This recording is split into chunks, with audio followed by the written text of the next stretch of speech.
నమస్తే. ఈ కందుకూరు విదంతం ఏదైతే ఉందో జరుగుతున్న పరిస్థితులు వ్యవహారాల్లో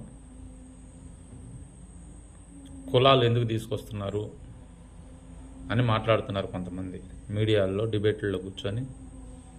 కులాల గురించి మాట్లాడకూడదు. మా ఎమ్మెల్యే గారు కూడా అదే అంటున్నారు. కరెక్టే, కులాల గురించి అసలు మాట్లాడకూడదు. అది చాలా తప్పు, 100% తప్పు.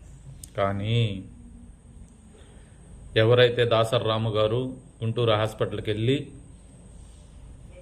అక్కడ గలమెత్తాడో, గొంతెత్తాడో, ఆ రోజు నుంచి ఇది వెలుగులోకి వచ్చింది, ఇది బయటకు వచ్చింది.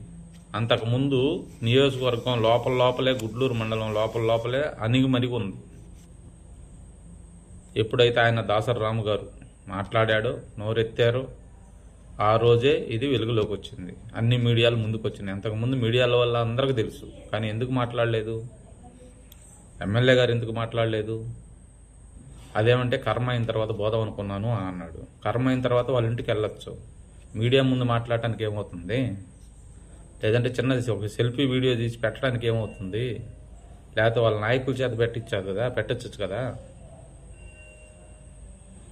నేను ఇక్కడ ఎవరిని తప్పు పట్టేదాని గురించి మాట్లాడడం లే. కుల సంఘాల గురించి ఎందుకు మాట్లాడుతున్నారు, కులాలు ఎందుకు తీసుకొచ్చి పెడుతున్నారు దీంట్లో అని అంటున్నారు. దాని గురించి మాట్లాడుతున్నారు. కులాలు తీసుకురావటం 100%, 200% తప్పు. కానీ ఏదైతే ఆయన అక్కడ మాట్లాడాడో కులాల గురించి, ఆ రోజే అంతా కదిలింది రాష్ట్రం మొత్తం. మీడియా వాళ్ళు కూడా అప్పుడు దాకా కామ్గా ఉన్నారు, కదలకుండా. అప్పుడే మాట్లాడారు.